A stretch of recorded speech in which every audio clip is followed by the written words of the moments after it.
Barack Obama spoke directly to his country tonight and to the world. The stakes, as we all know, incredibly high. The U.S. president once again made the case against the Syrian regime, blaming it for using chemical weapons on its own people.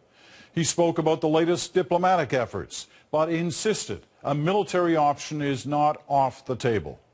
Our senior Washington correspondent, Neil MacDonald, leads our coverage tonight. Neil. Well, it's pretty clear, Peter, that Barack Obama is now losing whatever support he had here for using military force against Syria, which, of course, was Syria's and Russia's stated goal. This morning, the administration was trying to keep up the public pressure. We're waiting for that proposal, but we're not waiting for long. Soon after, Obama himself made the rounds on Capitol Hill, where lawmakers are increasingly against authorizing the use of military force. Then, tonight, the president appealed directly to the American public, which is overwhelmingly opposed. He repeated talking points the administration has been using ever since the events of August 21st in a Damascus suburb. When Assad's government gassed to death over 1,000 people, including hundreds of children. The images from this massacre are sickening. Men, women, children lying in rows, killed by poison gas. Others foaming at the mouth, gasping for breath. A father clutching his dead children, imploring them to get up and walk. We know that Assad's chemical weapons personnel prepared for an attack near an area where they mix sarin gas. They distributed gas masks to their troops. Then they fired rockets from a regime-controlled area into 11 neighborhoods that the regime has been trying to wipe clear of opposition forces. Shortly after those rockets landed, the gas spread, and hospitals filled with the dying and the wounded.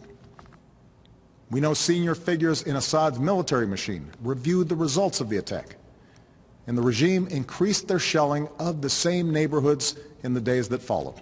Assad's sudden declaration of willingness to allow destruction of his chemical arsenal went unacknowledged until several minutes into Obama's speech. Over the last few days, we've seen some encouraging signs, in part because of the credible threat of U.S. military action, as well as constructive talks that I had with President Putin.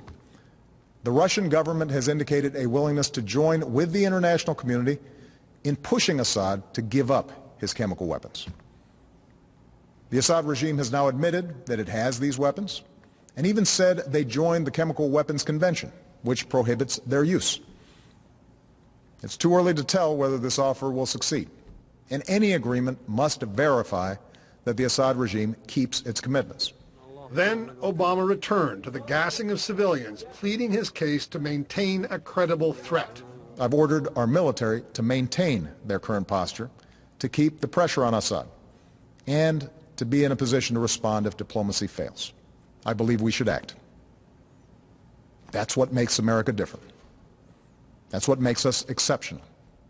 America's most hawkish ally, meanwhile, is taking the lead on a binding UN Security Council resolution that goes much further. France's wording would explicitly condemn the Assad regime for using chemical weapons. Sanctionner les auteurs. And it would refer the regime's leadership to the International Criminal Court for prosecution. Clearly, the Russians would not allow that. They want Assad to remain in power, and they say that if chemical weapons were used at all, it was by the rebels, not by the regime.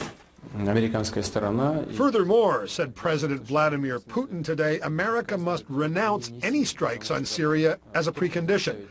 Russia also says it won't allow a UN resolution backed by any military force. So, if it is actually feasible to collect and destroy Assad's chemical weapons, the trade-off in all this is increasingly clear.